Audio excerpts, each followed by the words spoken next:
Fellow vets, it's no wonder a lot of our VA disability ratings keep getting denied because let's face it, almost everything that we've been taught about VA disability has been wrong. You can't win a claim that you don't have records in service for. Oh, you've been out for too many decades. You'll never win that claim. Garbage, garbage, garbage. Today we're setting the record straight. We're going to uncover some of the unknown unknowns about what is the correct path to go and what's actually the road less traveled. So I'm going to show you the difference maker between winning your claim and staying in that frustration loop of denials, which most veterans unfortunately do. So definitely share this with someone who needs it if you find this helpful. I'm Jordan Anderson with VAClaimsAcademy.com. Let's get into it. If you are watching this right now and this is your whole attitude with the VA claims process, first of all, I understand. It's really not your fault. The VA system is broken. And it's really not intuitive, right? This is not something that anyone is born with the talent of being able to navigate VA claims correctly. It really is a learned skill. So if you're right here, right now, don't even worry about it. In fact, many of my best clients have been exactly where you are. And I'm going to show you how to get out of the frustration loop. But first, let's dive in. Let's see if this sounds familiar, okay?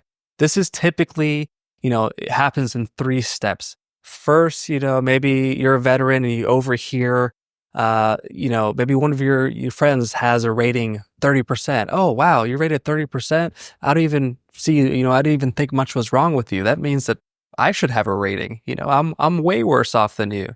And it kind of sparks that intrigue that, hey, maybe something is there and I should start getting into VA claims.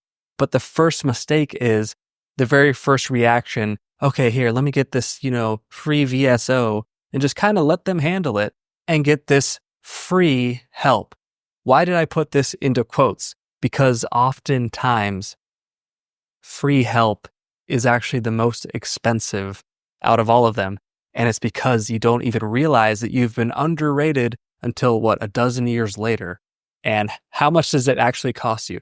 Is the help free if it's costing you each and every month and you don't know? That's all I'm saying there. Obviously, free help is only free if it doesn't cost you. Okay, next step. After that comes back, okay, maybe you got a 10% rating, but you see a bunch of denials. The next logical step in escalation, we make it even worse, right? We keep digging the hole deeper.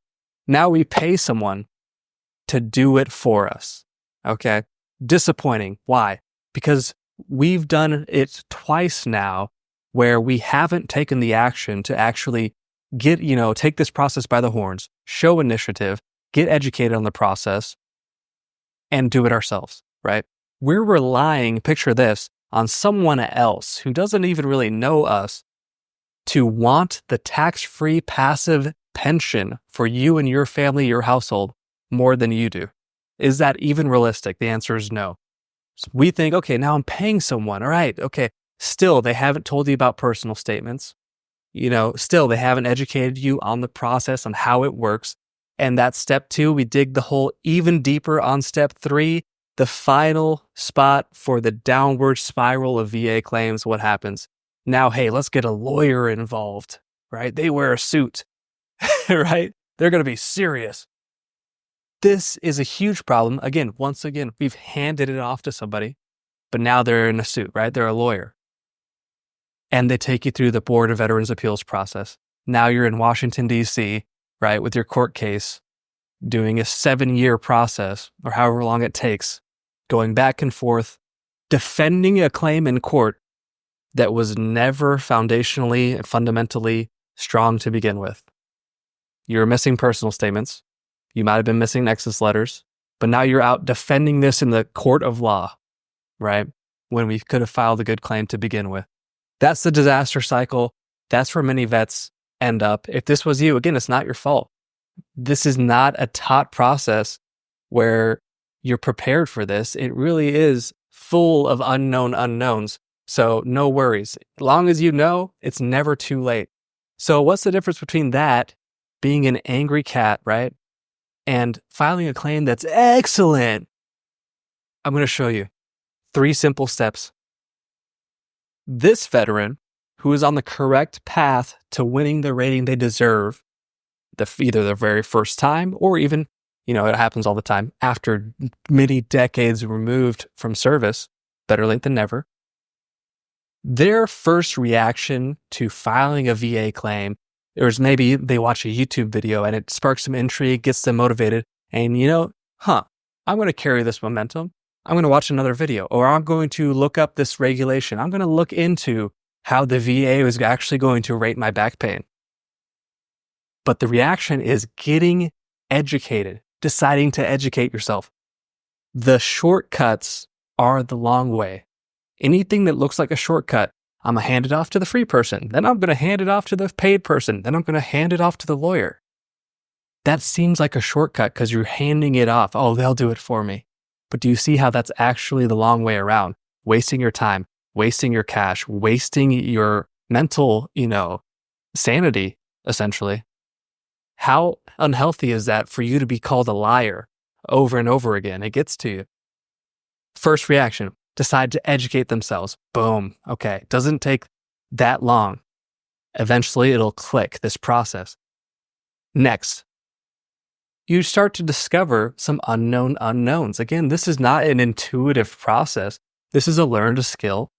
The longer you immerse yourself in it, videos like this, videos Combat Craig, whatever it is, things are going to click for you. You're going to get inspiration.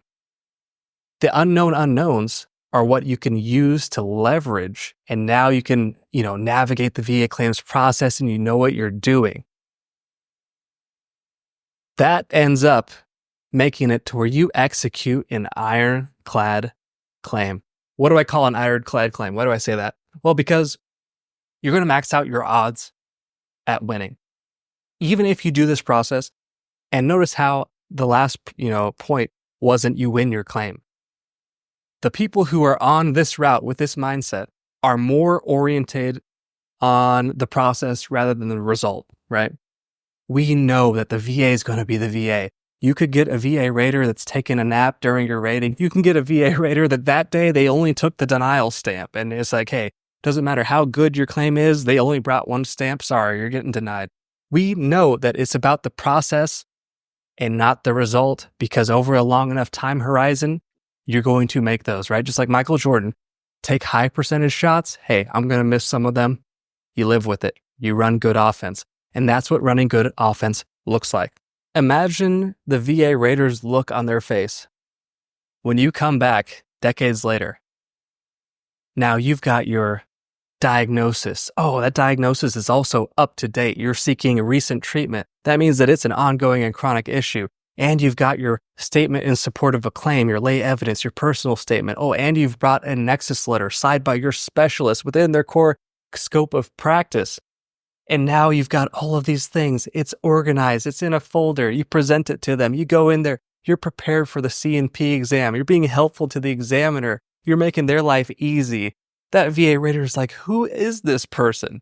Right? You make it so easy for me to say yes. How could I not approve this claim? When you do that on a consistent enough basis, and even if you get denied a first time, hey, you go and do it again, good practices, you're maximizing your chances to win so that even the worst case scenario, you never won your claim. Guess what? You can sleep well at night knowing that you did all you could. And that's what it's all about, fellow vets. I really hope that this helps shift that mentality for you so that in 2025, you can finally win the VA rating that you deserve. Share this with someone who needs it. Sound off with your thoughts down below. Cheers.